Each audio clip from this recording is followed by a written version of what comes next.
안녕하세요. 해커스토플에서 라이팅 강의를 하고 있는 김다은입니다. 요즘 가장 핫한 이슈가 있죠. 바로 토플 시험이 4년 만에 개정된다는 것인데요. 어떤 식으로 바뀌게 될지 이 영상 하나로 완벽하게 정리해드리겠습니다. 이번 2023년 7월 26일부터 토플에 아주 큰 변화가 있을 예정입니다. 기존 3시간 이상이 걸리던 시험을 2시간 이내로 끝낼 수 있게 되는데요. 앞으로 일어나게 될 큰 변화, 차근차근 살펴보도록 합시다. 읽기 영역은 난이도나 문제 유형은 동일하게 유지가 될 예정입니다. 하지만 기존에 3, 40문제가 출제가 됐었는데 20문제로 줄게 되었습니다. 즉 기존에 3개 지문이었더라면 지문의 개수가 2개로 줄게 되었습니다. 즉 평균 응시 시간은 35분으로 많이 줄게 되었죠. 리스닝 역시 난이도 및 문제는 같으나 더미, 즉 채점되지 않는 퀘션들이 사라지게 됩니다. 이에 따라 리스닝도 평균 36분 정도로 응시 시간이 줄게 되었죠. 스피킹은 아무런 변화가 없으며 기존 유형을 유지하게 됩니다. 4개의 문제, 즉 독립형 하나와 통합형 3개로 총 16분 동안 풀게 됩니다. 라이팅이 가장 큰 변화를 겪게 될 예정인데요. 기존에는 통합형과 독립형 문제 하나씩 총 50분 동안 시험을 봤다면 개정 토플에서는 통합형은 유지되고 독립형이 삭제되는 대신 수업 토론형 문제가 등장합니다. 이에 따라 평균 응시 시간 역시 약 29분 정도가 소요될 예정입니다. 결제 방식 또한 USD로만 결제돼서 많은 불편함을 겪으셨죠?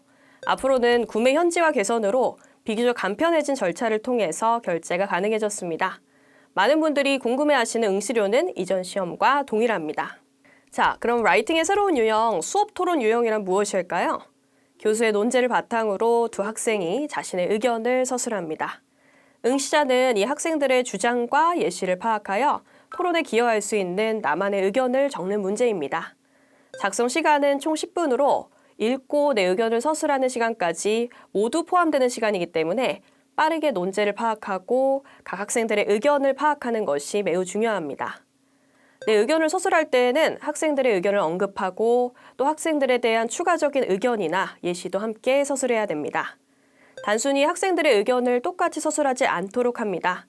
이때 학생들에 대한 언급은 필수 요소가 아니므로 그들의 의견을 재진술하지 않고 제3의 의견을 써도 무관합니다. 예제를 하나 볼까요? 교수님의 논제가 하나 나와 있죠. What is your opinion on the most prominent influence that watching TV has on people?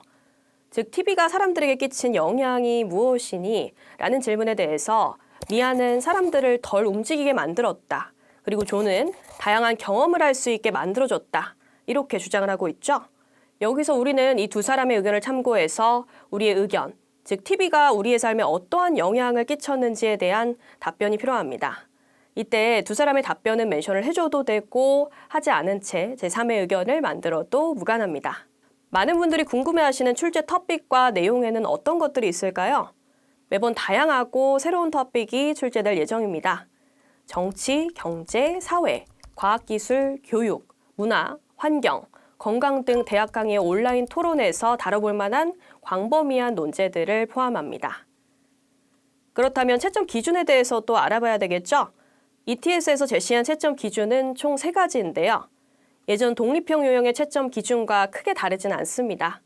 일단 첫 번째로 적절하고 명료한 설명과 예시를 쓸 수 있는지, 두 번째, 다양한 문장 구성과 올바른 어휘 사용이 가능한지, 또 마지막으로 문법적 오류 없이 자연스러운 의견 전달이 가능한지에 대해서 평가하고 있습니다. 이에 따라 학습 방법도 간단하게 정리해 보도록 할게요. 적절한 설명과 예시를 쓰기 위해서는 주제별 표현을 학습하면서 내가 억지로 만들어내는 어색한 표현이 아닌 자주 쓰이고 자연스러운 표현들을 사용하는 연습이 필요하겠죠. 예를 들어 어떠한 회사가 허위로 광고를 했다라는 표현을 영작해 본다면 어떤 표현을 쓰고 싶으신가요? Company lied in advertising? Company did fake advertising? 우리가 써볼 수 있는 표현에는 여러 가지가 있겠지만 The company made a false advertisement. The company falsely claimed that. 이렇게 표현을 해볼 수가 있겠죠. 이처럼 우리가 모국어로는 자연스럽게 잘 알고 있지만 영어로는 잘 써본 적이 없는 표현들을 따로 기억해 두셨다가 자연스럽게 내 글에 사용을 해줄 필요가 있습니다. 또한 다양한 언어적 사용을 위해서는 재진술, 즉 paraphrasing 연습이 필요합니다. 학생들의 의견을 재진술할 때 단순히 같은 문장 패턴과 단어를 반복하는 것이 아닌 자주 쓰이는 표현들을 익혀서 다른 느낌의 문장을 만들어내줄 필요가 있습니다. 재진술 연습을 통해서 자주 쓰이는 문장 패턴을 익히고 또 중간중간 넣어볼 수 있는 필수 표현과 암기가 필요하겠죠. 예를 들어 이 기술은 아이들에게 좋다라는 문장을 The technology benefits children 이렇게도 적어볼 수가 있지만 Children benefit from the technology 이렇게도 적어볼 수가 있겠죠. 아니면은 The technology has a lot of benefits for children 이런 식으로 명사 형태로도 나타내볼 수가 있겠고 아니면 The technology is beneficial to children 이런 식으로 형용사 형태도 사용이 가능하겠죠.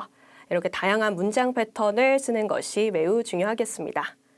또한 문법적 오류를 줄이기 위해서는 평소에도 내 의견을 많이 타이핑해보면서 내가 자주 틀리는 문법 실수, 특히 수일치, 관사, 전치사, 시제 등의 실수가 있는지 확인을 해줄 필요가 있습니다. 이때 전문가의 첨삭 및 피드백을 받아보면서 나의 약점을 파악하고 개선시켜줄 필요가 있겠죠? 미국 ETS에서 이렇게 변화를 줬다는 건 응시자들에게 매우 큰 희소식이 아닐까 싶습니다. 기존의 응시자들은 3시간이라는 긴 시간과 또 독립형이라는 어려운 벽에 가로막혀서 토플을 막막하고 두려운 시험으로만 생각했었는데요. 감사하게도 많은 분들의 피드백이 반영되어서 우리의 부담을 좀 덜어볼 수가 있게 되었습니다. 이 변화가 여러분들의 시험 준비에 있어서도 매우 긍정적인 영향을 줄 것으로 예상됩니다. 새로운 유형이라고 해서 걱정하실 필요 없습니다. 해커스 토플과 함께라면 막막하고 두렵기만 한 토플도 어렵지 않게 헤쳐나갈 수 있을 거예요. 토플이 유학생활의 첫 단추라는 거 다들 알고 계시죠? 많은 해커스 수강생들이 토플 공부는 단순히 시험 공부가 아닌 유학생활을 위한 기초 토대를 쌓을 수 있는 기회였다고 말합니다. 해커스 선생님들의 노하우와 양질의 자료들과 함께라면 이 첫 관문도 거뜬히 해낼 수 있을 것입니다. 최신 개정안 총정리를 통해 정보 잘 얻으셨길 바라면서 지금까지 해커스 토플 라이팅 김다은이었습니다.